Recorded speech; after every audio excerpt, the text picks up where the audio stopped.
वक्ता बीजेपी समीर चौगांवकर वरिष्ठ पत्रकार, अजय शुक्ला वरिष्ठ पत्रकार, सुजीत उपाध्याय नेता जेएमएम, मणिशंकर नेता कांग्रेस, आप सभी पैनलिस्ट का बहुत बहुत स्वागत है।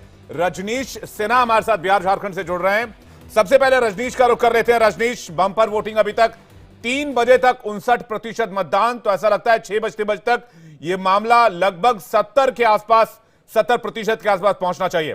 तो बम्पर वोटिंग के क्या मायने हैं रजनीश? बिल्कुल, देखिए जिस तरीके से मतदाता बाहर निकले हैं इसके बहुत सारे मायने हैं। अपने अपने तरीके से लोग इसको इंटरप्रेट करेंगे विवेक, लेकिन जिस तरीके की वोटिंग हुई है वाकई उम्मीद से बेहतर वोटिंग हुई है। 3 बजे तक 60% के आसपास का एवरेज था और बिल्कुल ये एवरेज बढ़ेगा। जिस तरीके से बाहर निकले हैं, सुबह जब ये 15% 16% तक था शुरू के 3 घंटे में, तो लग रहा था लोग बाहर नहीं निकल रहे हैं।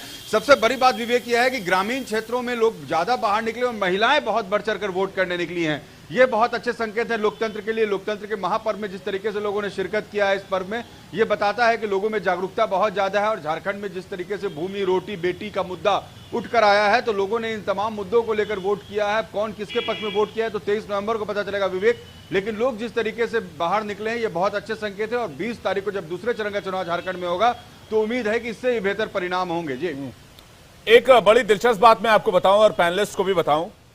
रांची जिले के आहरंगा विधानसभा क्षेत्र में, आहरंगा एक इलाका है जहां पर वोटिंग डल रही है, तमाड़ के इलाके में यह पड़ता है और पहली बार यहां पोलिंग बूथ बना है और पहली बार यहां वोटिंग हो रही है।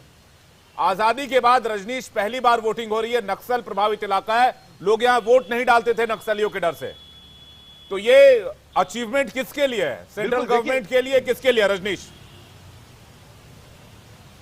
देखिए क्रेडिट की होड़ तो अपने अपने तरीके से लगेगी विवेक। लोग अपने अपने तरीके से बोलेंगे कि हम लोगों ने नक्सलवाद को खत्म किया, लेकिन ये बड़ी कामयाबी है। और बिहार और झारखंड में देखिए नक्सल जिस तरीके से हावी हुआ है, इस चुनाव में भी नक्सलवाद को भी एक मुद्दा रखा गया था और लगातार बीजेपी और उनसे जुड़ी पार्टियां इस बात को उठाती रही कि कैसे हम लोगों ने नक्सल प्रभावित क्षेत्रों को खत्म किया है, यहाँ पर नक्सलियों को खत्म किया है। और वाकई ये सेंट्रल फोर्सेस के लिए बड़ी बात है, सेंट्रल गवर्नमेंट के लिए बड़ी बात है। और ऐसे इन इलाकों में आप जब कवरेज के लिए जाएंगे विवेक, तो आप देखेंगे हम लोग वहां हमेशा कवरेज करते रहे हैं। जिस तरीके के टेरेन है, जो डेमोग्राफी है, उसमें बहुत मुश्किल होता है और वहां चुनाव कराना, वहां से नक्सलवाद को खत्म करना, ये लोकतंत्र की सबसे बड़ी जीत मानी जाएगी इस चुनाव में। और तमार का वो बूथ जो है वो अपने आप में एक प्रतीक बन के खड़ा होगा कि कैसे इन इलाकों से नक्सलवाद का बिल्कुल एक मील का पत्थर तो जरूर बन गया है, क्योंकि आजादी के बाद पहली बार वहां वोटिंग हुई है।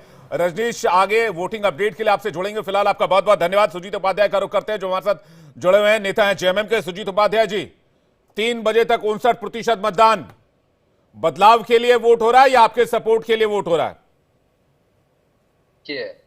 बदलाव नहीं, दोबारा हेमंत के लिए वोटिंग हो रहा है।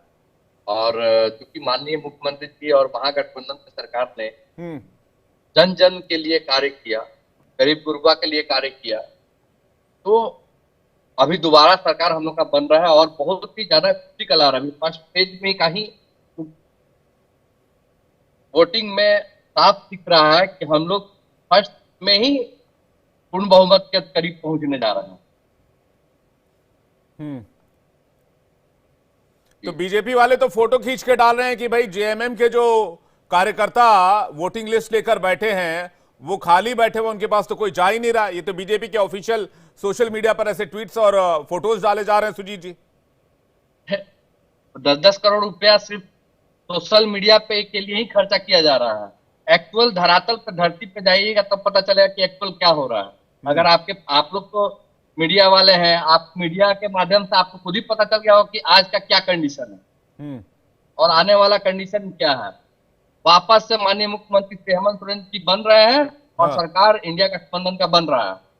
ठीक है, मैं अनंत अमित जी का रुक कर इसका जवाब देने के लिए। अनंत अमित जी कह रहे हैं कि वो बहुमत के करीब आज ही पहुंच गए, आप लोग तो रेस में कहीं है ही नहीं। देखिए विवेक जी, ये चुनाव जो है ये सामान्य चुनाव नहीं है। ये चुनाव झारखंड की असीमता को बचाने का चुनाव है, झारखंड को बचाने का चुनाव है और उस राज्य को कैसे सुरक्षित रखना है, रोजी रोटी माटी बेटी का सवाल पैदा करने वाला चुनाव।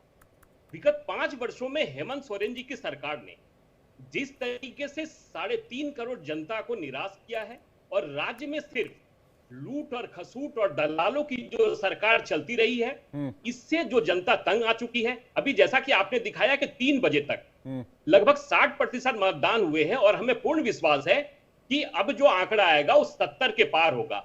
और विवेक जी मैं बताना चाहता हूं कि आज जिन इलाकों में चुनाव हो रहा है, कोल्हान जैसे इलाकों में, और कोल्हान ही तय करता है कि किसकी सरकार बनेगी।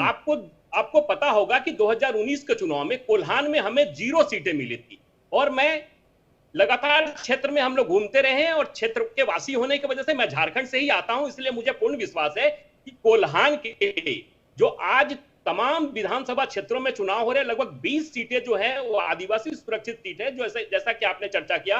और मैं विवेक जी ये दावे के साथ कह रहा हूं